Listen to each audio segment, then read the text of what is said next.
وإذ قال إبراهيم رب أرني كيف تحيي الموتى ইব্রাহিম পয়গম্বর বলে আমার রব আপনি মুর্দারে কেমনে জিন্দা করবেন দেখান দেখতে চাই। আল্লাহ তাআলা বলে ক্বালা ওয়ালাম তুমিন ইব্রাহিম তুমি কি বিশ্বাস করো না? ইব্রাহিম পয়গম্বর বলে ক্বালা বালা আল্লাহ বিশ্বাস করি। ও ইব্রাহিম বিশ্বাস করবার পরে আবার কেন দেখতে যাও? ওয়ালাকিন লিয়াতমাইন্না কলবি আল্লাহ দেখলে অন্তরে প্রশান্তি বৃদ্ধি পাবে, প্রশান্তি লাভ হবে, ঈমান বাড়বে। আল্লাহ বলে ইব্রাহিম তাহলে যাও যাও ক্বালা ফাহুজ আরবাতাম মিনাত তায়র পাখির মধ্যে চারটা পাখি ধরো। ও ইব্রাহিম চারটা পাখি ধরিয়া এমন ভাবে লালন পালন করবা যেন ডাক দিলেই তোমার কাছে চলে আসে, এমন ভাবে পোষ মানাইবা যেন ডাক দিলেই তোমার কাছে চলে আসে। আমরা যেমন পশু পাখি আদর করিয়া যখন পালি ডাক দিলে কিন্তু দৌড়াইয়া চলে আসে, ঠিক কিনা জোরে বলেন। ইব্রাহিম পয়গম্বর চারটা পাখি ধরলেন, একটা কাক, একটা কবুতর, একটা মোরগ, একটা ময়ূর, চারটা পাখি ধরিয়া এমন ভাবে লালন পালন শুরু করে দিলেন, এখন ডাক দিলে দৌড়াইয়া চলে আসে। ইব্রাহিম পয়গম্বর বলে কাক আয়, মোরগ আয়, ময়ূর আয়, ডাক দিতে দেরি আবার দৌড়াইয়া চলে আসে। ইব্রাহিম পয়গম্বর বলে আল্লাহ এমন ভাবে আদর করেছি, এমন ভাবে লালন পালন করেছি, এখন ডাক দিলে দৌড়াইয়া চলে আস। আল্লাহ তাআলা বলে রে ইব্রাহিম চারটা পাখি জবাই করো, গোশতগুলোকে একত্রিত করো। ইব্রাহিম পয়গম্বর জবাই করলেন, গোশতগুলো একত্রিত করলেন। আল্লাহ বলে গোশতগুলোকে একত্রিত মিক্স করে ফেলো, কিমা বানাইয়া ফেলো। এমন ভাবে কিমা বানাইলেন মা বোনেরা পাটার মধ্যে মরিচ হলুদ বাটে এইরকম বাটিয়া চারটা পাখির গোশত মিক্স করিয়া ফেললেন। আল্লাহ তাআলা এবারে বলে ইব্রাহিম কোনটা মোরগের গোশত আলাদা করো, কবুতরের গোশত আলাদা করো। ইব্রাহিম পয়গম্বর বলে আল্লাহ আমার দ্বারা সম্ভব নয়, দুনিয়ার কারো দ্বারা সম্ভব নয়। আল্লাহ বলে রে ইব্রাহিম যাও যাও বড় বড় চারটা পাহাড়ের চূড়ার মধ্যে গোশত চারটা ভাগ করে রাখিয়া আসো। ইব্রাহিম পয়গম্বর চারটা বড় বড় পাহাড়ের চূড়ার মধ্যে বন্টন করে রাখিয়া চলে আসলেন। আল্লাহ তাআলা বলে ইব্রাহিম এবার নাম ধরিয়া ডাকো। ও ইব্রাহিম নাম ধরিয়া ডাক দিতে দেরি হবে, আমি আল্লাহ আগের মতো পাখি বানাইয়া তোমার কাছে ফিরাইয়া দিতে বিন্দু পরিমাণ দেরি করব না। কাদের কুদরত দারি বরকামাল আনতা রব্বি আনতা হাসবিহুল জালাল তুহি কাদের জলিলুল্লাহ জাহাদার হর হালে তুহি মেরা নিগাহদার। এই জিবরাইল আপনার সালাম দিবে, জিবরাইল বলে আল্লাহ ৭০,০০০ বছরে ছোট জান্নাত জান্নাতুন নাঈমে উড়ে উড়ে কতটুকু আসলাম আর কতটুকু বাকি আছে। আল্লাহ তাআলা বলে রে জিবরাইল আমার ছোট জান্নাত জান্নাতুন নাঈমে ৭০,০০০ বছর বিরতিহীন ভাবে উড়ে উড়ে lakh lakh crore crore million trillion trillion pillar আছে রে জিবরাইল, এর মধ্যে মাত্র ২ নম্বর পিলারটাই এসেছো আর সামনে সমস্ত পিলারগুলো বাকি রয়ে গেছে। আল্লাহু আকবার। या इलाही मुझसे मुझको दूर कर आके देखो मुझ में तुझको एक नजर जन्नत दो ज़ुख से या रब क्या करो आरज़ू है मैं तुझे देखा करो हूरो गिल्मा जितने नेमत है तू सबसे बढ़कर नेमत दीदार तो। ওই জিবরাইল জান্নাতের গেটে দাঁড়াইয়া আপনার সালাম দিবে। আল্লাহু আকবার বলেন। আল্লাহর নবী রাহমাতুল লিল আলামিন বলেন যে ঘরে যত বেশি সালাম আদান প্রদান হবে ওই ঘরে তত বেশি শান্তি রহমত বর্ষিত হবে। যে সমাজে যত বেশি সালামের আদান প্রদান হবে ওই সমাজে তত বেশি শান্তি রহমত বর্ষিত হবে। যেই দেশে যত বেশি সালাম আদান প্রদান হবে ওই দেশে আল্লাহ তত বেশি শান্তি রহমত বর্ষিত করে দেবে। আল্লাহর নবী যেদিন মক্কা থেকে হিজরত করিয়া মদিনায় যায় ফালাম্মা হাজারান নবী মিন মক্কা ইলাল মাদিনা ফাইনতাফাতিন নবী ইলাইহা মাররাতান বা'দা মাররা ফাফাদাত আইনাহু বিদ্দুমু। আহারে আল্লাহর পয়গম্বরের চোখ থেকে টপ টপ করে পানিগুলো ঝরতেছিল। এক কদম মদিনার দিকে যায় আর এক কদম লাফ দিয়ে বাইতুল্লাহর দিকে চলে আসে। বাইতুল্লাহর গিলাফ ধরিয়ে বলে, রে বাইতুল্লাহ, মনের মধ্যে বড় আশা ছিল, স্বপ্ন ছিল, তোর সামনে রাইখা প্রভুর ইবাদত করব, বন্দেগী করব, তোর সন্তানদের জন্য থাকতে পারলাম না, চলিয়া যাই, জানি না আবার কবে দেখা হয়। আল্লাহর নবী 14 দিন 14 রাত হাঁটিয়া হাঁটিয়া বড় কষ্ট করিয়া মক্কা ছাড়িয়া মদিনাতুল মুনাওয়ারা গেলেন। খাবার দাবার নাই, ভালো পোশাক নাই, গোসল নাই। আল্লাহর নবী যখন মক্কা থেকে মদিনায় গেলেন, আল্লাহর হাবিব হাতের আস্তিনটা এতটুকুন পর্যন্ত বের করলেন, বের করে বলে, হ্যাঁ মদিনাবাসী, দেখো আমি মক্কায় থাকতে পারলাম না, মক্কার লোকেরা আমারে কষ্ট দিয়েছে, এই জন্য তায়েফে গেলাম, তায়েফের লোকেরা আমারে কষ্ট দিয়েছে, দেখো পাথর মেরে মেরে আমারে ঝাঁসরা বানাইয়া দিয়েছে। মদিনাবাসীরা, তোমরাও কি মক্কার লোকদের মতো আমারে কষ্ট দিবে? মদিনাবাসী, মদিনাবাসী, তোমরা কি তায়েফের বালকদের মতো আমারে কষ্ট দিবে? যদি তোমরা আমারে কষ্ট দাও, তোমাদের মদিনায়ও থাকবো না, অন্য কোথাও চলে যাব। মদিনার লোকেরা পদত্তরে বলেছিল, ইয়া রাসূলুল্লাহ, আপনার জন্য শুধু আমরা, ও নবী, আপনারে শুধু আমরা কষ্ট দিব তো দূরের কথা, আমরা আমাদের জীবন পর্যন্ত আপনার জন্য বিলায়া দেব। আল্লাহু আকবার। দেখেন আল্লাহর হাবিব ঘর সারিয়া, বাড়ি সারিয়া, পিঠা সারিয়া, সম্পদ সারিয়া গেলেন, কিছু নিতে পারে নাই। নবীকে সাহাবায়ে কেরাম আশ্বস্ত করলেন, ও পয়গম্বর, আপনার জীবন থেকে বেশি ভালোবাসি। আল্লাহর পয়গম্বর তখন বলতে পারতেন, আমার একটা ঘর বানাইয়া দাও, একটা বাড়ি বানাইয়া দাও, আমার খাদ্যের ব্যবস্থা করো, ভালো পোশাকের ব্যবস্থা করো। আল্লাহর নবী এই সমস্ত কথা বলে নাই। আল্লাহর পয়গম্বর বলো, ও মদিনাবাসী, যেহেতু তোমরা আমার আশ্বস্ত করলা, ইয়া আইয়ুহান নাস, হে লোক সকল শোনো, 4টা কাজ যদি তোমরা করতে পারো, মরতে দেরি হবে, জান্নাতে যাইতে দেরি হবে না। এর মধ্যে 1 নম্বরে আফসুস সালাম, একে অপরকে সালাম দাও। আল্লাহর নবী তখন বললেন, তোমরা একে অপরকে সালাম দাও। আল্লাহু আকবার বলে। 2 নম্বরে বললেন, ওয়াতিমুদ দুআম, অনাহারীকে খাদ্য দাও।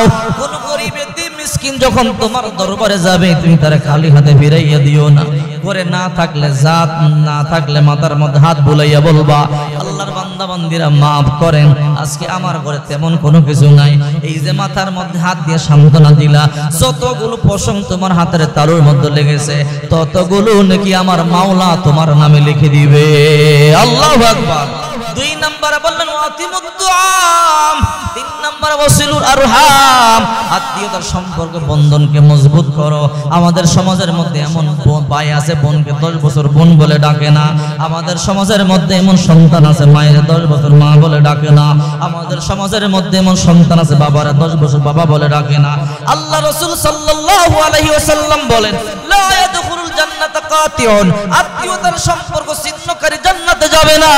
আল্লাহর কসম করে বলি, আত্মীয়তার সম্পন্ন ছিন্নকারীরা আমল করলেও জান্নাতে যাইতে পারবে না। আল্লাহর হাবিব লাল কালি দিয়ে দাগ দিয়া গেছে। আর 4 নম্বর, ওয়াসাল্লু বিল্লাইলি ওয়ান নাসু নিয়ামুন, রাত্রে কালীন সময় নামাজ আদায় করো। মানুষ যখন ঘুমায় থাকে, তাহাজ্জুদের সালাত আদায় করো।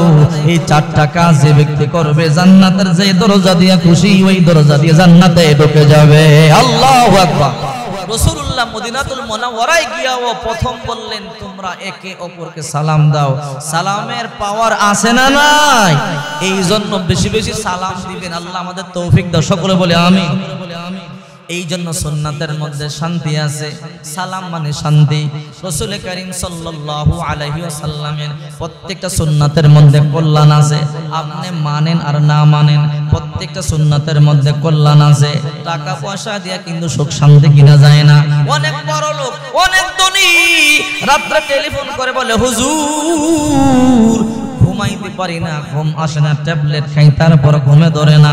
অনেক ধনী ফোন কইরা বলে, হুজুর গরুর গোশত খাইতে পারি না, গরুর গোশত খাইলে প্রেসার বেড়ে যায়। অনেক ধনী ফোন করিয়া বলে, হুজুর মিষ্টান্ন খাইতে পারি না, মিষ্টান্ন খাইলে ডায়াবেটিস বাড়িয়া যায়।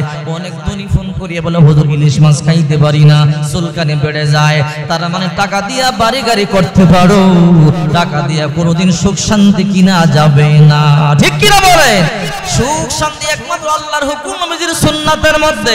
যেই ব্যক্তি যত বেশি আল্লাহর হুকুম মানবে, রাসূল কারীম সাল্লাল্লাহু আলাইহি ওয়াসাল্লামের সুন্নাত মানবে, ওই ব্যক্তির উপর আল্লাহ তত বেশি রহমত বরকত নাজিল করবে। আল্লাহ তার পেরেশানি দূর করে দিবে, বালা মুসিবত থেকে বাঁচাবে। আম্মাজান আয়েশা বলে, দুনিয়াবাসী, আমাদের ঘরে টাকার অভাব থাকতে পারে ঠিকই, আমাদের ঘরে পয়সার অভাব থাকতে পারে ঠিকই, আমাদের ঘরে ভালোবাসার কমতি নাই। দেখেন না, সাহাবায়ে কেরামদের ঘরে টাকার অভাব থাকতে ছিল ঠিকই, কিন্তু পয়সার অভাব ছিল ঠিকই, ভালোবাসার কমতি ছিল না। মা আয়েশা বলে, ও দুনিয়াবাসী, আমাদের ঘরে টাকার অভাব থাকতে পারে ঠিকই, পয়সার অভাব থাকতে পারে ঠিকই, কিন্তু ভালোবাসার কমতি নাই। মা আয়েশা বলে, হে দুনিয়াবাসী, আমার নবী রাহমাতুল লিল আলামিন যখন আমার ঘরে ঢুকতো, এক নম্বরে সালাম দিত, দুই নম্বরে মুসাফা করত, তিন নম্বরে বুকে জড়াইতো, চার নম্বর কপালের মধ্যে চুমা দিয়ে দিত। আল্লাহর হাবিব করে ঢুকবার পরে বলতো, আয়েশা, রান্না বান্না হয়েছে কিনা বলো। মা আয়েশা কখনো কখনো বলতো, না নবী, রান্না বান্না হয় নাই, একটু অপেক্ষা করেন। আল্লাহর হাবিব রান্না করে চলে যাইতো। আল্লাহর হাবিব রান্না করে গিয়ে রান্নার কাজে সহযোগিতা করত। যতক্ষণ পর্যন্ত রান্না বান্না না হইতো, আল্লাহ নবী রান্না বান্নার কাজে সহযোগিতা করতেন। রান্না বান্না শেষ হয়ে গেলে আল্লাহ নবী একা একা খেতেন না, বিবিদেরকে নিয়ে একসাথে বসিয়া বসিয়া খাইতেন। মা আয়েশা বলে, দুনিয়াবাসী, আমি গ্লাসের যেই জায়গা দিয়ে পানি পান করতাম, ঠোঁটের দাগ দেখি আমার নবী ওই জায়গা দিয়ে গ্লাসের পানি পান করত। আমি যেই জায়গা দিয়ে হাড্ডি চাবাইতাম, আমার নবী ওই জায়গা দিয়ে হাড্ডি চাবাইতো। আবার আমার নবী রাহমাতুল লিল আলামিন গ্লাসের যেই জায়গা দিয়ে পানি পান করত, ঠোঁটের দাগ দেখে আমি আয়েশা ওই জায়গা দিয়ে পানি পান করতাম।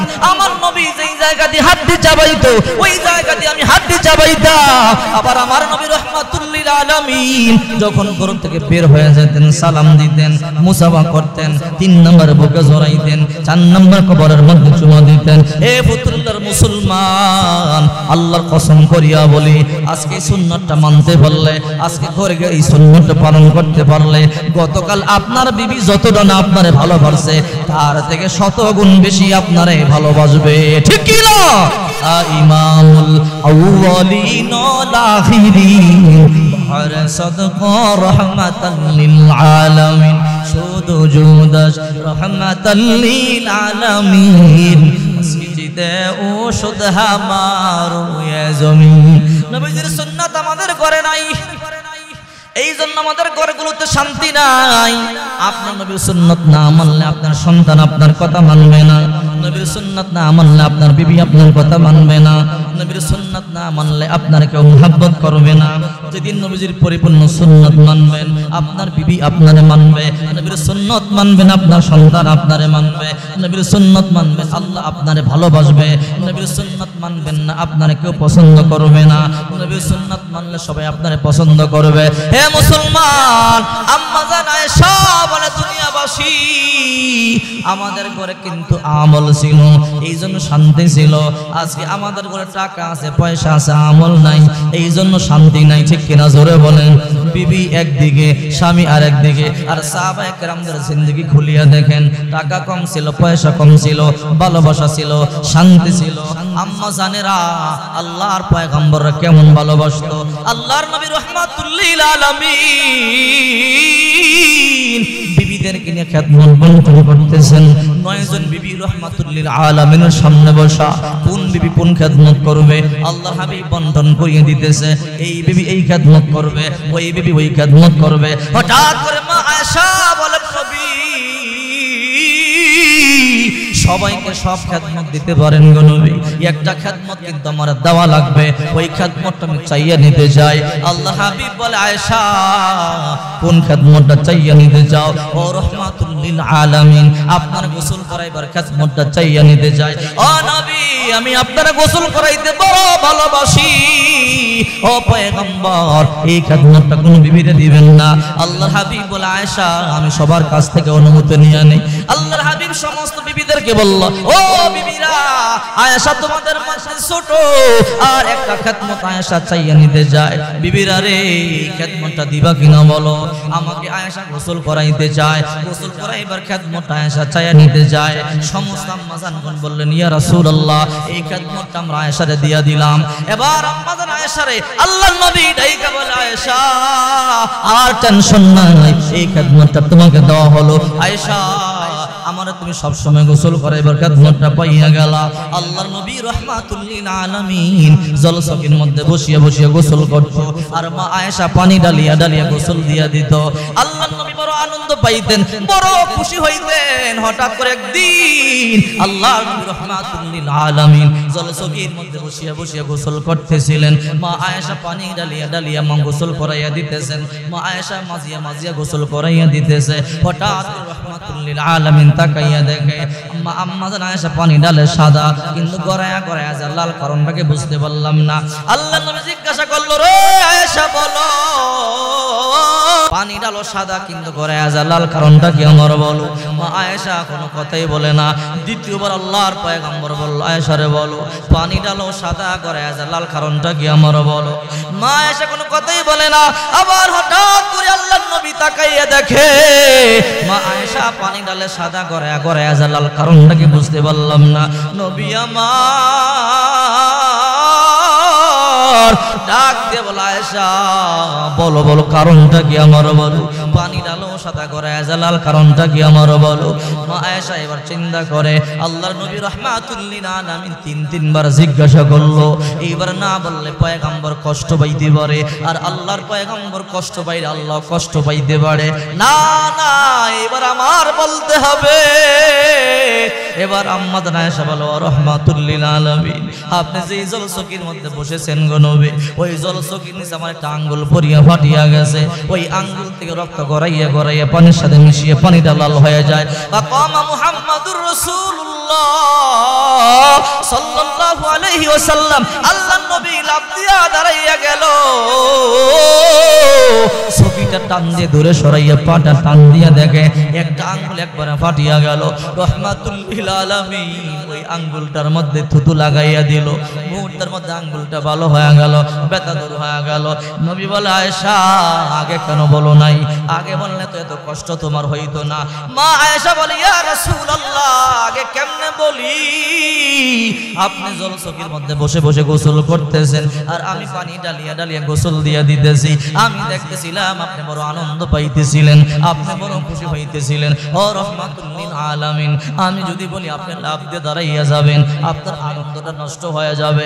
আল্লাহর হাবিব গো আপনার জলসকির নিচে আমার একটা আঙ্গুল কেন, আমার কলিজা পড়িয়া যদি একেবারে ছিন্ন বিচ্ছিন্ন হয়ে যেত।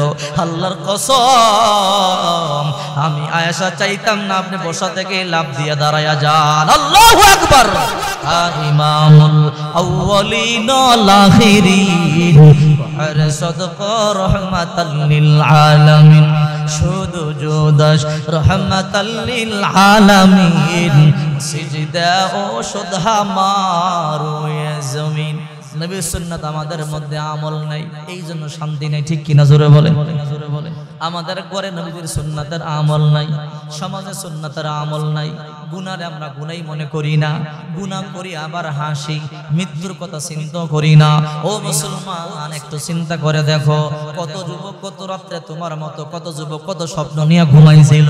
সকালবেলা ঘুম থেকে জাগিয়া শুক্রবার দিন বিবাহের বাজার করবার জন্য যাব, অথবা ব্যবসার কাজে দূরে যাব, অথবা দোকান উদ্বোধন করবার জন্য যাব, বিদেশের ভিসা লাগাইবার জন্য যাব, চাকরির ইন্টারভিউ দেওয়ার জন্য যাব।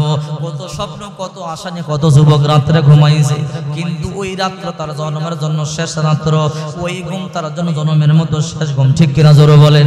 হে যুবক কোন সময় মরিয়া যাও বলতে পারি না। এইবার পত্রিকার মধ্যে দেখলাম প্রতি সেকেন্ডে 3.2 মানুষ মারা যায়, অর্থাৎ 1 সেকেন্ডে 2 জন মানুষের উপরে মারা যায়। গত বছর দেখছিলাম 3 জন মারা যায়। এইবার মৃত্যুর হার আরো বাড়িয়া গেল। সাবধান, প্রত্যেকটা সেকেন্ডে মানুষ মারা যাইতেছে। এই বয়ান করতেছি রে বাবা, এই বয়ানের মাত্র আধা ঘন্টার মধ্যে কত মানুষ দুনিয়া ছাড়িয়া চলিয়া গেল। ও বন্ধু তুমি একদিন চলিয়া যাইবা, এই জন্য মৃত্যুরে ভয় করো। আল্লাহর হাবিব মুহাম্মদুর রাসূলুল্লাহ সাল্লাল্লাহু আলাইহি সাল্লাম যার কোনো গুনাহ আসেনি, জোরে বলেন গুনাহ আসেনি, নবীর কোনো গুনাহ নাই, যার ব্যাপারে আল্লাহ তাআলা সার্টিফিকেট দিয়েছে লিয়াগফির লাকাল্লাহু মা তাকাদ্দামা মিন যামবি। নবী আপনার আগেও গুনাহ নাই, পরেও গুনাহ নাই, অথচ ওই নবী দৈনিক 70 বার তওবা করেছে, 100 বার তওবা করেছে। বন্ধু, আমরা প্রত্যেকটা ঘন্টায় ঘন্টায় গুনাহ করি, মিনিটে মিনিটে গুনাহ করতেছি, সেকেন্ডে সেকেন্ডে গুনাহ করতেছি। আমাদের তো সারাক্ষণ তওবার মধ্যে লেগে থাকা উচিত, ঠিক কি না বলেন? আমাদের তো 24 ঘন্টা গুনার মধ্যেই লেগে থাকা উচিত, ওই তওবার মধ্যে লেগে থাকা উচিত। 24 ঘন্টাই তো গুনাহ করতেছি আমরা, ঠিক কি না জোরে বলেন? অথচ রাসূলুল্লাহর কোনো গুনাহ নাই, রাসূল সব সময় তওবা করতেন, আর আমরা 24 ঘন্টা গুনাহ করতেছি, তওবার কথা মনেই আসে না। আমাদের তো উচিত 24 ঘন্টা শুধু তওবার মধ্যে লেগে থাকা, ইস্তিগফারের মধ্যে লেগে থাকা, ঠিক কি না জোরে বলেন? নবীজির কন্যা ফাতেমার কোনো গুনাহ ছিল? ফাতেমার ব্যাপারে আল্লাহর রাসূল সাল্লাল্লাহু আলাইহি সাল্লাম বলেন সব গুনাহ ওরে maaf করে দিয়েছে। সুবহানাল্লাহ বলেন। গুনাহ থাক বা না থাক জান্নাতের সার্টিফিকেট পাইয়া গেছে। রাসূল কারীম সাল্লাল্লাহু আলাইহি সাল্লাম বলেন লিয়াগফির লাকাল্লাহু মা তাকাদ্দামা মিন যামবি। রাসূলের ব্যাপারে আল্লাহ বলেছেন ও নবী আপনার আগেও গুনাহ নাই, পরেও গুনাহ নাই। আর ফাতেমার ব্যাপারে রাসূল বলে ফাতিমাতু সাইয়্যিদাতু নিসাই আহলিল জান্নাহ, ফাতেমা জান্নাতের রমণীদের সর্দারিনী। সুবহানাল্লাহ বলেন। ফাতেমা তো বিজাতুম মিন্নি, ফাতেমা আমার দেহের অংশ, ফাতেমা কলিজার টুকরা। যে ফাতেমাকে রাসূল জান্নাতের সার্টিফিকেট দেয় তার কোনো ভয় আছে? অথচ ওই ফাতেমা মৃত্যুর ভয়ে সারাক্ষণ কান্না করত। ফাতেমার ইন্তেকালের সময় কবরের ভয়ে, মৃত্যুর ভয়ে কেমনে কান্না করছে একটু বলবো কি না বিরক্ত হইতেছে? ফাতেমার ইন্তেকালের অবস্থাটা যদি আপনি শুনেন তওবা করতে আগ্রহী হবেন, মৃত্যুর কথা স্মরণ করতে আগ্রহী হবেন, আল্লাহর কাছে ক্ষমা চাওয়ার জন্য আগ্রহী হবেন। শুনতে রাজি আছেন তো ইনশাআল্লাহ? হযরত আলী রাদিয়াল্লাহু তাআলা আনহু প্রতিদিন ফজরের নামাজ পড়িয়া ঘরে ঢুকতেন, ঘরে ঢুকেই দেখতেন ফাতেমা নামাজের মুসল্লায় হয়তো কোরআন তেলাওয়াত করে, নয়তো জিকির করে, নয়তো ইশরাকের সালাত আদায় করে, নয়তো তাসবিহ তাহলিলের মধ্যে মগ্ন থাকে। কিন্তু হঠাৎ করে একদিন আলী ঘরে ঢুকে দেখে ফাতেমা নামাজের মুসল্লার মধ্যে নেই। আল্লাহু আকবার।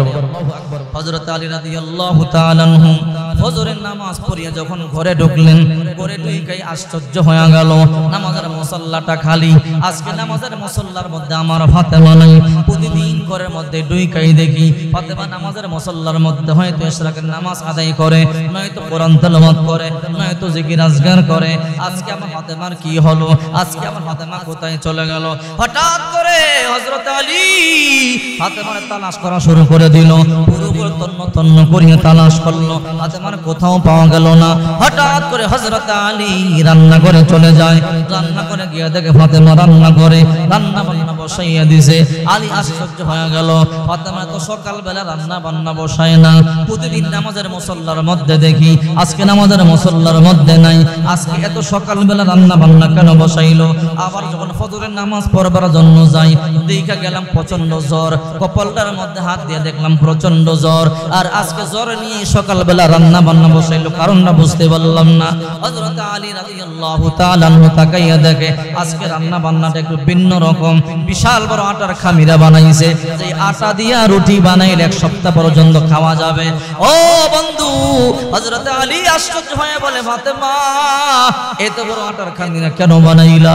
আরো তাকাইয়া দেখে ঘরে যত পুরাতন কাপড় চোপড় ছিল সব দাও তো করবার জন্য নামাইলো।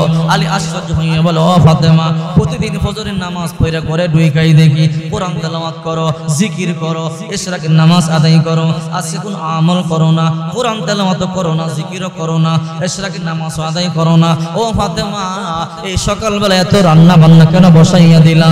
ফাতেমা চোখের পানিগুলো সারিয়া কান্না করে বলে আলী ও স্বামী আমার, আজকে একটা স্বপ্ন দেখেছি, ওই স্বপ্নের ব্যাখ্যা আমার বুঝতে কষ্ট হয় নাই।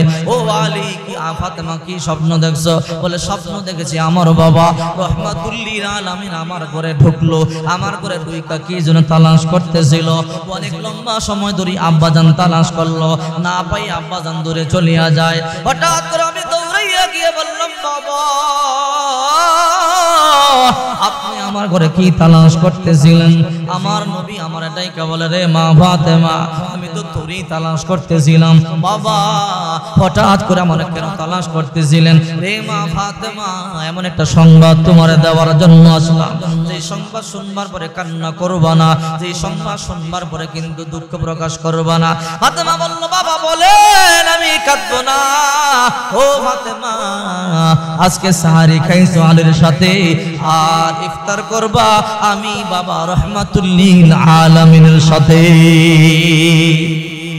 ফাতেমার বুঝতে বাকি নাই, আজকে জন্মের শেষ দিন আমার, আমি আজকে মরিয়া যাব। ফাতেমার ঘুম ভাঙা গেল, আল্লাহর পয়গম্বর চলিয়া গেল। আলী রে, এই স্বপ্নের ব্যাখ্যা আমার বুঝতে কষ্ট হয় নাই। ও আলী, এই স্বপ্নের ব্যাখ্যা আমি বুঝতে পেরেছি। আজকে আমার জন্মের শেষ দিন, আজকে আমি মরিয়া যাব। না না, এই সংসারে আমি থাকতে পারবো না। আলী বলে, ফাতেমা বুঝলাম, কিন্তু এত বড় আটার খামিরা কেন বানাইলা? এতগুলো পুরাতন কাপড় চোপড় কেন নামাইলা আমার বলো? ফাতেমা বলে, আলী, আমি জানি আপনি আমারে বড় ভালোবাসেন, হাসান হোসেন আমারে বড় ভালোবাসে। যখন আমি আজকে মরিয়া যাব, আমার পরে এক সপ্তাহ পর্যন্ত রান্না বান্না হবে না, আপনি না খাইয়া থাকবেন, হাসান হোসেন না খাইয়া থাকবে। আমি ফাতেমা সহ্য করতে পারবো না রে আলী, এই জন্য আজকে এক সপ্তাহের জন্য রুটি বানাইয়া দিয়া যাব, শুকাইয়া শুকাইয়া আলী আপনি খাইতে পারবেন, হাসান হোসেনকে খাওয়াইতে পারবেন। আলী বলল, ফাতেমা বুঝলাম, কিন্তু এত বড় আটার খামিরা কেন বানাইলা? এত বড় আটার খামিরা বানাইবার উদ্দেশ্য বুঝলাম। ও ফাতেমা, এবার বলো, এতগুলো পুরাতন কাপড় চোপড় কেন নামাইলা? ফাতেমা বলে, ওগো আলী, আপনি জানেন আমি আপনার খেদমত করতে বড় ভালোবাসি, আমি আপনার খেদমত করতে বড় পছন্দ করি। ও আলী, আমি আজকে মরিয়া যাব, আমি আর আপনার খেদমত করতে পারবো না, আমি আপনার কাপড় চোপড় দৌত করতে পারবো না। আজকে সব কাপড় চোপড় নামাইলাম, জুলমের মতো সব কাপড় চোপড় দৌত করিয়ে দিয়া যাব। আলীও কান্দে, ফাতেমা কান্নাকাটি করে। হাসান হোসেন দৌড়াইয়া কান্নার আমার সৈন্য চলে এলো। মায়ের গলার মধ্যে জাবরায় ধরে বলে, মা, হঠাৎ করে কেন কান্না করো? তোমার মনে কি দুঃখ আমার বলো? ফাতেমা বড় বুদ্ধিমতী ছিল, মনে মনে চিন্তা করে, নিজের ইন্তেকালের সংবাদ সন্তানদেরকে বললে সহ্য করতে পারবে না, কলিজা ফাটিয়া মরিয়া যাবে। এই জন্য ফাতেমা সন্তান দুইজনকে বলল, রে হাসান, রে হোসাইন, যা যা নানার রওজা পাকের সামনে যা, নানার সাথে গিয়া কথা বল। আল্লামা আশরাফ আলী থানভী রাহমাতুল্লাহ আলাইহি হাদিসের ব্যাখ্যা করেছেন, হাসান হোসাইন যখন আল্লাহর পয়গম্বর রওজার সামনে গিয়ে সালাম দিত, নবী দুনিয়ায় থাইকা যেমনে কথা বলতো, রওজা শরীফ থেকে ওই রকম কথা বলা শুরু করে দিত। হাসান হোসেন রওজা পাকের সামনে চলে গেল। ফাতেমা আলীর কাছ থেকে জনমের মতো বিদায় নেয়। ফাতেমা কান্দে, আলীও কান্দে। এবার ফাতেমা কান্নাকাটি করে বলে, আলী, সেই ছোট্টবেলা আমি আপনার সংসারে আসছি, ভুল হইলে মাফ করিয়া দেন। অন্ধকার কবর আমার বড় ভয় লাগে, ওই কবর আমি কেমনে থাকবো? অথচ যেই ফাতেমার ব্যাপারে আল্লাহর হাবিব বলেন, ফাতেমা তু সাইয়্যিদাতু নিসাই আহলিল জান্নাহ, ফাতেমা জান্নাতের রমণীদের সর্দারিনী। অথচ ওই ফাতেমা কবরের ভয়ে, জাহান্নামের ভয়ে কান্না করে। ফাতেমা বলে, ওগো আলী, সেই ছোট্টকালে আমি আপনার সংসারে আইছি, ভালো দামি একটা শাড়ি চাই নাই, ভালো গহনা চাই নাই, ভালো জুতা আমি চাই নাই।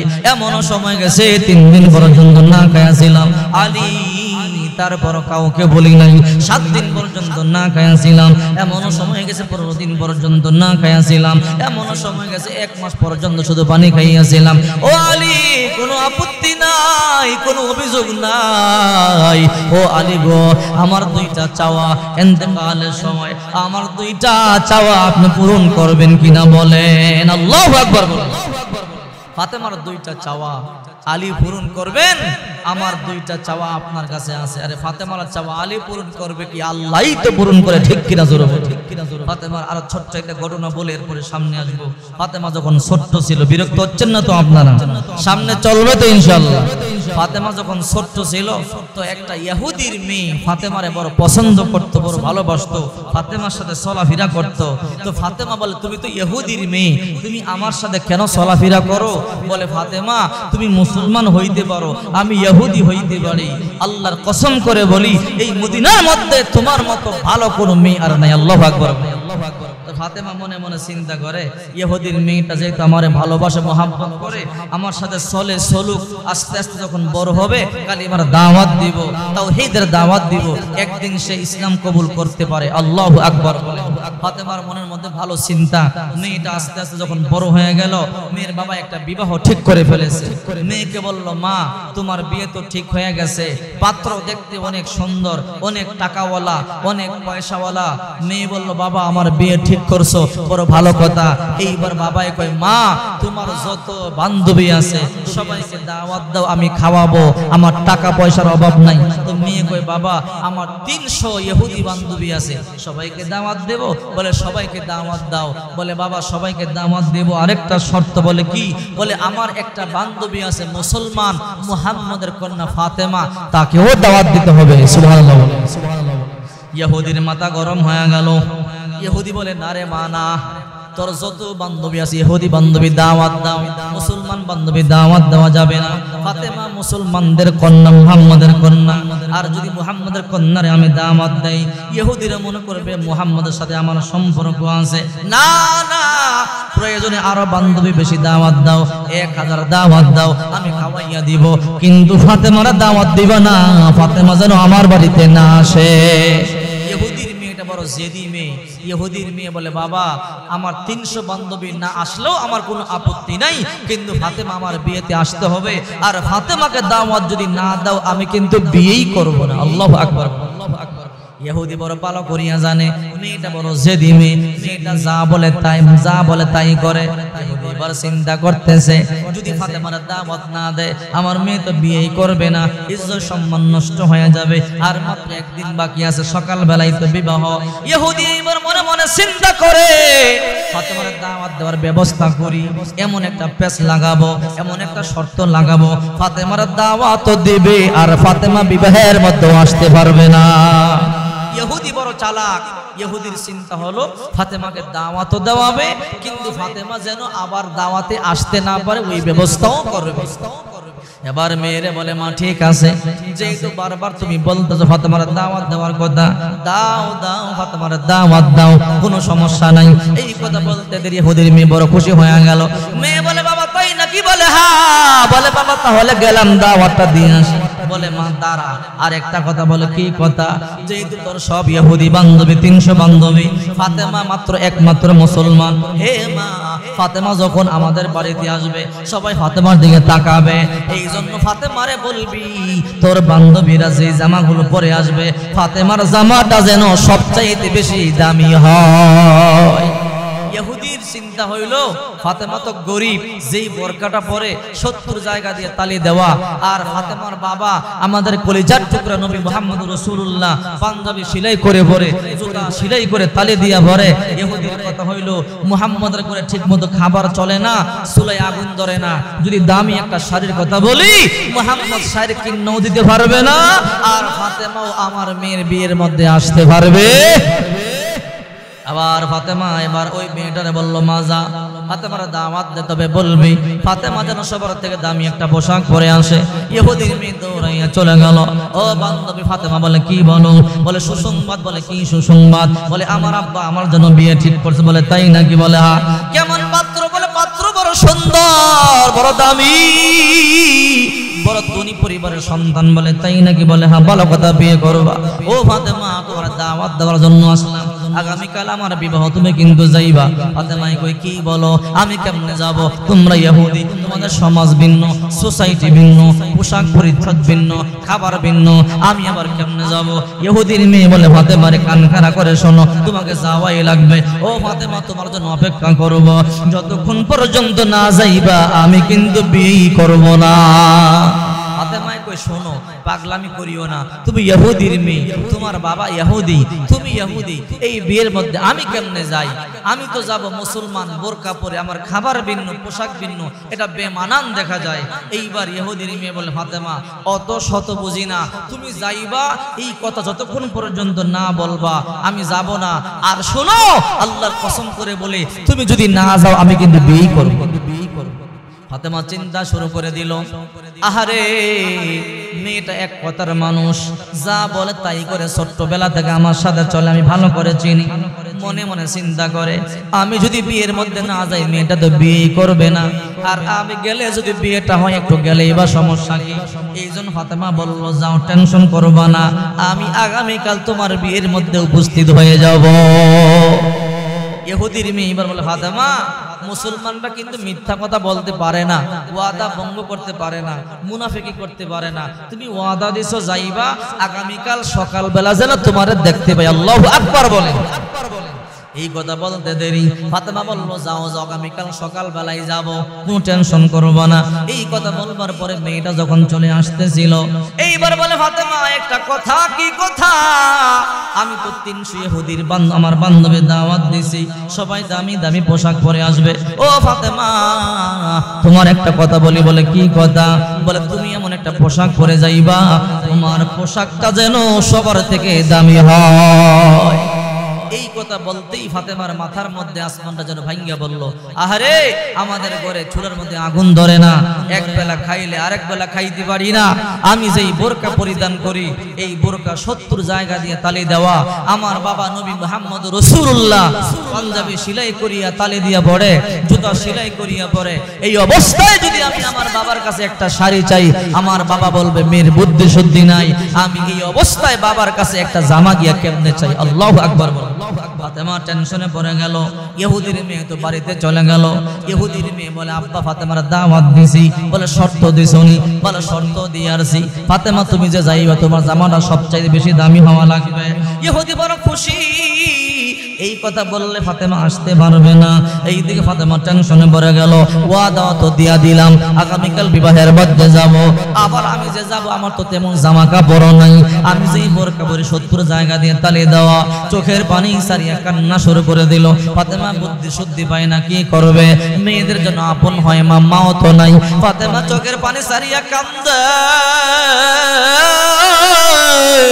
এই মদিনার জমিনে আমার মা নাই, মক্কার জমিনে মা খাদিজারে আমি হারাইছি। এখন যদি আমি আমার আব্বার কাছে গিয়ে একটা জামা চাই, আমার আব্বা জান আমার জামা কিনা দিতে পারবে না, আব্বা কষ্ট পাবে। আর আব্বা কষ্ট পাইলে আল্লাহ নিজে কষ্ট পাবে। না না, আমি বাবার কাছে বলতে পারবো না। আর আমি যদি না বলি আমার জামা কোত্থেকে ব্যবস্থা হবে? আর আগামীকাল আমি কেমনে বিবাহের মধ্যে যাব? আল্লাহু আকবার। ফাতেমা ঘরের মধ্যে ঢুইকা গেল, দরজা বন্ধ করে দিল। দরজা বন্ধ করে ওযু শুরু করে দিল। ওযু করিয়ে নামাজের মধ্যে দাঁড়াইয়া গেল। চিন্তা করে দেখেন, বিপদের মধ্যে যখন পড়বেন নামাজের মধ্যে দাঁড়াইয়া যাবেন, সাজদা গিয়া কান্নাকাটি শুরু করে দিবেন। সাহাবায়ে কেরামরা যখন বিপদ আসতো টেনশনের মধ্যে পড়ে যাইতো, নামাজের মধ্যে দাঁড়াইয়া যাইতেন, সাহায্য চাইতেন, মসজিদের মধ্যে চলে যাইতেন। আর আমাদের যখন বিপদ হয় যুবকদেরকে যখন বলি আসো নামাজ পড়ো, বলে হুজুর টেনশনে আছি, সমস্যায় আছি, আগে সমাধান হোক তারপরে যাব। ঠিক কিনা জোরে বলেন? উল্টা হয়ে গেছে। আপনি যখন বিপদের মধ্যে পড়বেন, দুনিয়ার কেউ সমাধান করতে পারুক আর না পারুক, আল্লাহর দরবারে চলে যাবেন, সেজদায় পড়বেন, আল্লাহ আপনার সমস্যার সমাধান করে দিবে। ঠিক কিনা জোরে বলেন? এই জন্যই আল্লাহ তাআলা শিখাইয়া দিছে, হ্যাঁ দুনিয়াবাসী তোমরা যখন বিপদগ্রস্ত হবে আমার কাছে সাহায্য চাইবে, সবর করবে, সবরের মাধ্যমে ধৈর্য ধারণ করবে, আর আমার কাছে সালাতের মাধ্যমে, নামাজের মাধ্যমে আমার কাছে সাহায্য চাইবে। সুবহানাল্লাহ। এই হইল পদ্ধতি। যখন বিপদে পড়বেন সালাতে দাঁড়াইয়া যাবেন, নামাজে দাঁড়াইয়া যাবেন। আপনার দুঃখের কথা দুনিয়ার রাজা বাদশা শুনুক আর না শুনুক, শুনবার সময় হোক বা না শুনুক, আল্লাহ তাআলা অবশ্যই আপনার কথা শুনবে। ঠিক কিনা জোরে বলেন? এবার ফাতেমা চোখের পানি সারিয়া কান্না শুরু করে দিল। মা নাই, কার কাছে বলবো? জামার জন্ম তো মার কাছে থাকলে মায়েরে বলতাম। মক্কার জমিনে মা খাদিজার ইন্তেকাল হয়ে গেল, আব্বারও বলতে পারবো না, আব্বা কষ্ট হবে। নামাজের মুসল্লায় দাঁড়াইয়া চোখের পানি গুলো সারিয়া কান্না শুরু করে দিল। ও তোর মালিক, এই দুনিয়ার মধ্যে আমার মা নাই। ও আল্লাহ, আমার বাবা বড় গরিব, তোমার বন্ধু মুহাম্মদ রাসূলুল্লাহ, আমরা এক বেলা খাইলে আরেক বেলা খাইতে পারি না। ও আল্লাহ, সেলাই করিয়া করিয়া জামা পরিধান করি। ইহুদির মেয়ে শর্ত দিয়েছে, আমিও ওয়াদা দিয়েছি সকালবেলা বিয়ের মধ্যে যাব। আল্লাহ, এখন আমি আমার সিরা বোরকা পরিয়া কেমনে যাব? আর না গেলে মুসলমানদেরকে মিথ্যাবাদী বলবে, তোমার নবীর মিথ্যাবাদী বলবে, ইসলাম ধর্ম দরিয়া গালে গোলজ করবে। ও আল্লাহ, তুমি আমার যাওয়ার ব্যবস্থা করিয়া দাও। দুনিয়ার মধ্যে হাতে আমার সব দরজা বন্ধ। ও আল্লাহ, আমি বিশ্বাস করি তোমার দরজা 24 ঘন্টা খোলা। চিন্তা করে দেখেন, মানুষ যখন সবচেয়ে বেশি বিপদে পড়ে আল্লাহর দরবারে দোয়া করতে দেরি হয়, ওই মজলুমের দোয়া আল্লাহ মুহূর্তের মধ্যে কবুল করে না। ঠিক করে জোরে বলে। রাসূল করিম সাল্লাল্লাহু আলাইহি সাল্লাম বলেন, 3 ব্যক্তির দোয়া আল্লাহর দরবারে কবুল হয়, কোনো পর্দা নাই। তালাত দাওয়াতুল মুস্তাজাবাতুন লা শাক্কা ফীহিন্না, দাওয়াতুল ওয়ালিদি ওয়া দাওয়াতুল মুসাফিরি ওয়া দাওয়াতুল মাজলুমি। এর মধ্যে আব্বা আম্মার দোয়া, মুসাফিরের দোয়া, মাজলুমের দোয়া। হাত তুলতে দেরি হয়, দোয়া হোক আর বদদোয়া হোক, আল্লাহ তাআলা কবুল করতে দেরি করে না। ঠিক কিনা জোরে বলে। এই জন্য আব্বা আম্মারে কষ্ট দিবেন না, আব্বা আম্মার থেকে বেশি বেশি দোয়া নিবেন। যত বেশি দোয়া নিবেন তত বেশি আল্লাহ তাআলা আপনার উপরে সন্তুষ্ট হবে। এই জন্য বিশ্ব নবী মুহাম্মদ রাসূলুল্লাহ সাল্লাল্লাহু আলাইহি ওয়াসাল্লাম মক্কার জমিনে মাঝে মাঝে গুনগুন করিয়া কান্না করত। সাহাবায়ে কেরাম বলে, ও নবী, আপনি কেন কাঁদেন? মদিনার জমিন আল্লাহর পয়গম্বর কান্দুন।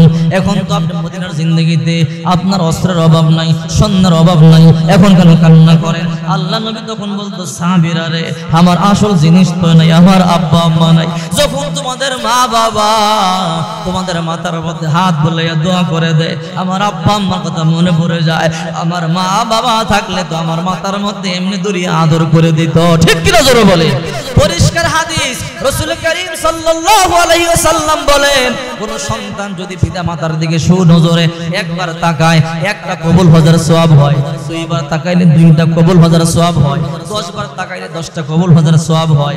100 বার তাকাইলে 100 কবুল হওয়ার সওয়াব হয়।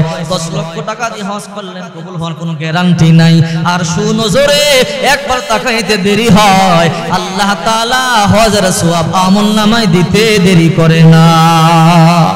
আর এই অমূল্য সম্পদ আব্বা আম্মার অনেকে কষ্ট দেয়, পুরা কপাল মুসলমান। আব্বা আম্মার কষ্ট দিলে আল্লাহর কসম করে বলি, তোমার সন্তান এর চাই বেশি কষ্ট তোমার দিবে। আজকে আব্বা আম্মার যদি তুমি খেদমত করো, ভালোবাসো, আব্বা আম্মার মুহাব্বত করো, তোমার সন্তান এর চাইতে দ্বিগুণ বেশি তোমাকে ভালোবাসবে, মুহাব্বত করবে। এটাই চিরন্তন সত্য। ঠিক কিনা জোরে বলে। আর আব্বা আম্মার কষ্ট দিয়া জান্নাতে যাওয়ার আশা কখনোই করতে পারো না। রাসূল করিম সাল্লাল্লাহু আলাইহি ওয়াসাল্লাম বলেন, আল জান্নাতু তাহতা আকদামিল উম্মাহাত। তোমার মায়ের পায়ের নিচে তোমার জান্নাত। মা দুর্বল হতে পারে, অসহায় হতে পারে, গরীব হতে পারে, কানা কুড়া হতে পারে, তোমার এই মায়ের পায়ের নিচে আল্লাহ তোমার জন্য জান্নাত রেখে দিয়েছে। আল্লাহু আকবার জোরে বলে। রিদার রব্বি ফি রিদাল ওয়ালিদি ওয়া সাখাতু রব্বি ফি সাখাতিল ওয়ালিদি। তোমার বাবা মজদুর হতে পারে, গরীব হতে পারে, ফকির হতে পারে, কানা কুড়া হতে পারে, অশিক্ষিত হতে পারে, তোমার আব্বা যদি তোমার উপরে খুশি হইয়া যায়, আরশের মালিক আল্লাহ খুশি হইয়া যায়। আর তোমার আব্বা যদি তোমার উপর অসন্তুষ্ট থাকে, মনে রাখবা আল্লাহ অসন্তুষ্ট হয়ে যাবে। এই জন্য আজ থেকে আমি বলে দিই, এখন আমি আপনাদেরকে অনুগ্রহ করে বলবো, হে যুবক, তোমার কারণে যদি তোমার আব্বা আম্মা কষ্ট পাইয়া থাকে, কোনো কাজে সফলতা পাইবা না, সব জায়গায় তুমি পিছু হটবা। হে বন্ধু, আজকে বাড়িতে যাইবা, আব্বা আম্মার কাছে গিয়ে মাপ চাইবা, ক্ষমা চাইবা। তুমি যতই বড় হয়ে যাও, আব্বা আম্মার কাছে ছোট, আব্বা আম্মার কাছে মাপ চাইতে দেরি হবে, আব্বা আম্মা তোমারে মাফ করতে বিন্দু পরিমাণ দেরি করবে না। ঠিক কিনা জোরে বলো। এই জন্য বলতেছিলাম, বিরক্ত হইতেছেন নাকি আপনারা? ফাতেমার ইন্তেকালে ঘটনা বলিয়া শেষ করিয়া দিব, সামনে যাই 10-15 মিনিট। বিরক্ত হচ্ছে না তো আপনারা? এবার ফাতেমা চোখের পানি ছাড়িয়া, জি, এবার ফাতেমা চোখের পানি ছাড়িয়া কান্না শুরু করে দিল। আল্লাহ, আমার মা দুনিয়ায় নাই, মা থাকলে দুঃখের কথা আমি মায়েরে বলতাম। বাবারে যদি এখন গিয়া বলি, বাবা বলবে মেয়ের বুদ্ধি শুদ্ধি নাই। আল্লাহ, ইজ্জত বাঁচাও, আমার ইজ্জত বাঁচাও। আল্লাহ, মুসলমানদের ইজ্জত বাঁচাও। বিয়েতে না গেলে আমার মিথ্যাবাদী বলবে, মুনাফিক বলবে, তোমার নবীরে গালি দিবে। ও আল্লাহ, তুমি আমার জন্য একটা ব্যবস্থা করো। ফাতেমা রাত্রি বেলা গভীর রাত্রে কান্না করিয়া, চোখের পানিগুলো সারিয়া সারিয়া কান্না করিয়া ঘুমাইয়া গেল। যখন শেষ রাত্রিতে ফজরের আজান হয়ে গেল, আজানের আওয়াজ যখন কান দিয়ে কলিজার মধ্যে আঘাত করলো, ফাতেমা ঘুম থেকে জাগিয়া গেল, ঘুম ভাঙিয়া গেল।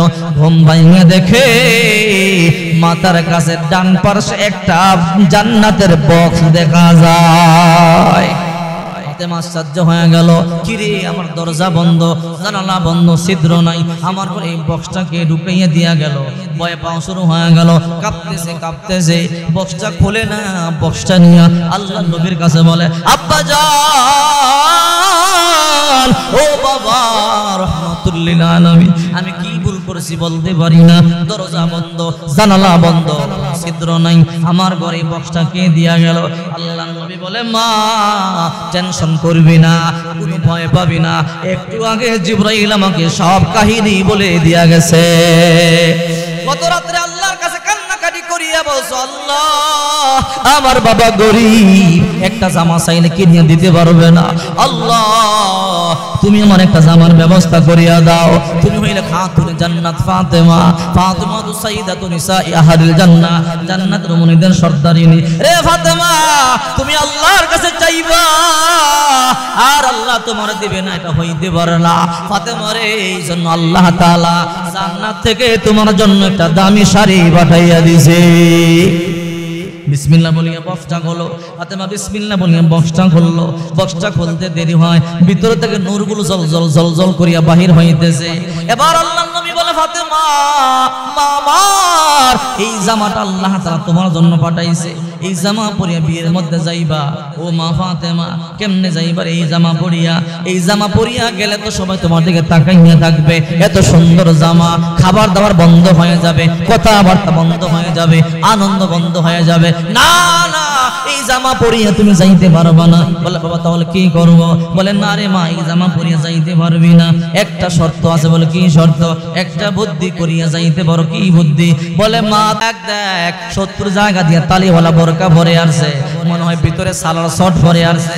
একটা ইহুদির মেয়ে কয়, আমরা তো বোরকার নিচে ছোট কাপড়ও পরি, আমাদের বড় কাপড়ের নিচে। ফাতেমায় কি পড়ছে একটু দেখি। ফাতেমায় কয়, না না, তোমরা আমার বোরকার ভিতরে হাত দিও না। একটাই কয়, কি হবে? সালোয়ার শর্ট হবে। ফাতেমায় কয়, না, তোমরা আমার বোরকায় হাত দিও না। 4-5 জন ইহুদির মেয়ে সামনে গিয়া কয়, একটু বোরকাটা খুলবো। বোরকা খুলিয়া দেখবো তোমার বোরকার ভিতরে কি কাপড় আছে। এই ঘরে কোনো পুরুষ নেই, আমরা সব মেয়ে। ফাতেমা কয়, আল্লাহর দোহাই, তোমরা আমার বোরকার মধ্যে হাত দিও না। বলে, না না, তোমার বোরকা আমরা খুলিয়া দেখবো ভিতরে কি আছে। একজনে কেউ পরে যেই অবস্থা, ভিতরে আবার কি থাকবে। 4-5টা ইহুদির মেয়ে সামনে গিয়া ফাতেমার হাত দুইটা ধরিয়া একটা টানতেছে, বোরকা খুলতে চাইতেছে। ফাতেমা কয়, আল্লাহর দোহাই, আমার বোরকার মধ্যে হাত দিও না। যেইনি বোরকাটা টান দিছে, ফাঁক হয়ে গেল, যখন নূরে একটা ঝলকানি দিছে, আল্লাহু আকবার বলেন।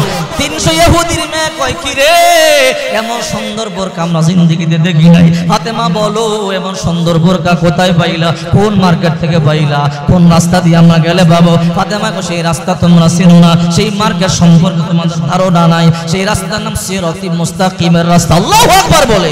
সেই মার্কেটের নাম হলো জান্নাতের বাজার। সিরাতুল মুস্তাকিমের রাস্তায় যদি চলতে চলতে জান্নাত পর্যন্ত যাইতে পারো, আল্লাহর কাছে যা চাইবা আল্লাহ তাই দিয়ে দিবে। 300 ইহুদির মেয়েরা বলে, আর দেরি নাই, এই মুহূর্তে কালিমা পড়িয়া মুসলমান হয়ে গেলাম। লা ইলাহা ইল্লাল্লাহু মুহাম্মাদুর রাসূলুল্লাহ সাল্লাল্লাহু আলাইহি সাল্লাম। ফাতেমার চাওয়া আল্লাহ পূর্ণ করে। কেমন তাকওয়া ওয়ালা আল্লাহর বান্দা ছিল।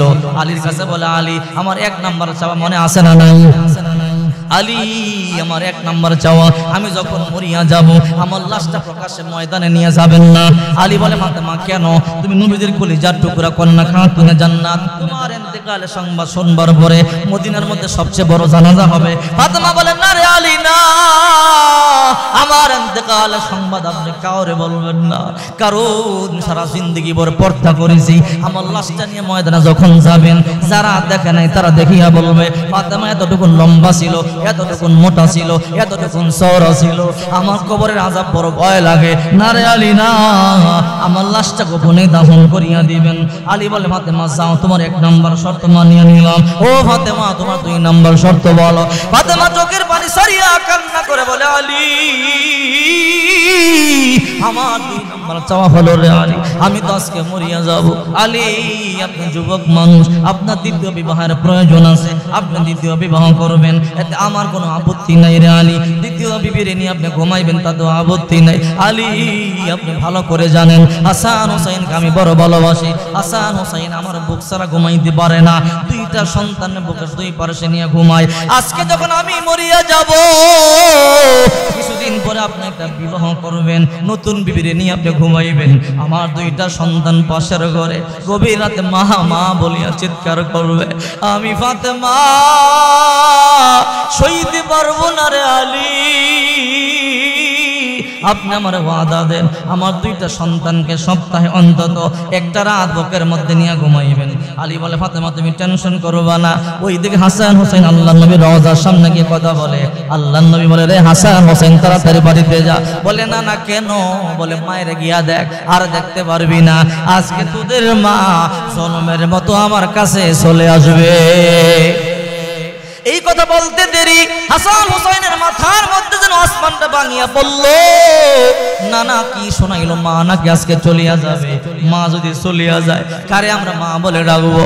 ক্ষুধা লাগলে কে খাবার খাওয়াবে? গোসল দিয়ে কে তেল মালিশ করিয়া দিবে? আমাদেরকে কে পোশাক পরাইয়া দিবে? দুইটা ভাই মাটির মধ্যে গড়াগড়ি করিয়া কান্না শুরু করে দিল, গলা কাটা মুরগির মতো ছটফট করিয়া কান্না করে। কিছুক্ষণ পর দুই ভাই ওইটা বাড়িতে দৌড়াইয়া চলে গেল। বাড়িতে গিয়ে দেখে বাবাও কান্দে, মাও কান্নাকাটি শুরু করে দিল। মায়ের গলার মধ্যে জাবরাইয়া ধরিয়া বলে, মা সত্য কথা কেন গোপন করছো রে মা? মা বলে, কি সত্য কথা? মা গো নানা সব বলিয়া দিছে, আজকে আমাদেরকে রাখিয়া চলিয়া যাইবা। ও মা না, তোমার যাইতে দিব না, তুমি যদি চলিয়া যাও আমরা কারে মা বলে ডাকবো? ফাতেমা বলে, পাগলামি করবি না রে সন্তান। বলে, মা না, তোমারে মরতে দেব না। সন্ধ্যাবেলা ফাতেমার ইন্তেকাল হয়ে গেল, জান্নাত কবজ হয়ে গেল। এবার হযরতে হাসান আর হুসাইন দুই ভাই খাটিয়ার দুই পাশে ধরছে, হযরতে আলী রাদিয়াল্লাহু তাআলা আনহু খাটিয়ার এক পাশে ধরছে। কিন্তু খাটিয়ার তো চার পাশ, ঠিক কিনা জোরে বলেন? খাটিয়ার কয় পাশ? জোরে বলেন কয় পাশ? এবার দুই ভাই দুই পাশে ধরলো, আলী এক পাশে ধরলো, খাটিয়ার তো আরেকটা পাশ খালি, কে ধরবে? আল্লাহ রাসূলের রওজা পাকের সামনে হযরত আবু যর গিফারি রাদিয়াল্লাহু তাআলা আনহু ঘুমাইয়া রইল। আবু যর গিফারি সাধারণ একজন সাহাবী নয়, হযরত আবু যর গিফারি खादमे खैरुल बशर खदमतों में जिंदगी भर न बनाया अपना घर, खदमतों में जिंदगी भर न बनाया अपना घर। हज़रत अबू ज़र ग़िफ़ारी রাদিয়াল্লাহু তাআলা আনহু আল্লাহর নবীর এমন একজন সাহাবী, আল্লাহর পয়গম্বর খেদমত করতে করতে জিন্দেগিতে একটা ঘর বানাইবার পর্যন্ত সময় হয় নাই। একদিন আল্লাহর নবী বসে আছে, আবু যর গিফারি রাদিয়াল্লাহু তাআলা আনহু হাইটা যায়। জিবরাইল আইসা বলে, ও পয়গম্বর, ওই যে চাদর মুড়ি দিয়া যায় এটা কি আপনার সাহাবী আবু যর নয়? বলে, হ্যাঁ। আবু যর তুমি কেমনে চিনো? আবু যর গিফারিকে শুধুই মাত্র আমি চিনি তা নয়, আকাশে যত ফেরেশতা আছে সবাই আবু যর গিফারিরে চিনে। জিবরাইল কোন কারণে চিনে? আবু যর গিফারির মধ্যে দুইটা গুণ আছে, এই দুইটা গুণ কিন্তু সবার মধ্যে নাই। এক নাম্বার গুণ লিসিগরি আলা নাফসিহি, আবু যর গিফারি নিজেকে অনেক ছোট মনে করে। আবু যর মনে করে আল্লাহ যদি জাহান্নামে দেওয়ার জন্য কাউকে বানায়, মনে আমারে বানাইছে। দুই নাম্বার গুণ হলো লিকাসরাতি তিলাওয়াতি সূরাতুল ইখলাস, আবু যর গিফারি এত বেশি বেশি সূরা ইখলাস তেলাওয়াত করে।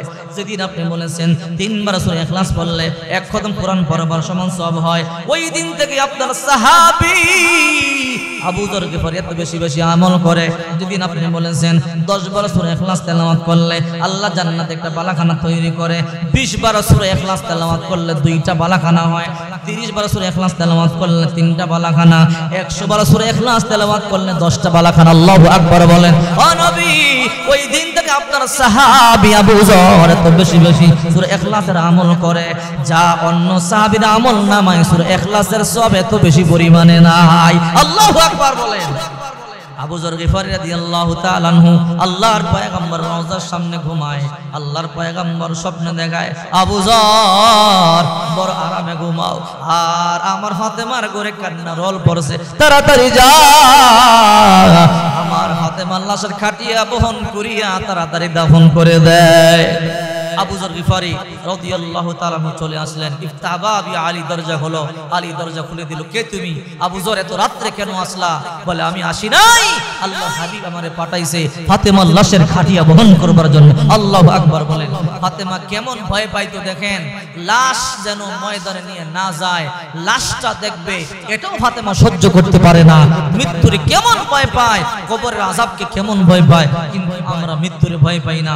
আমাদের মা বোনেরা মৃত্যুরে ভয় পায় না, ভয় পাইলে বেপরদা হইয়া রাস্তাঘাটে চলতে পারতো না, ঠিক কিনা জোরে বলেন।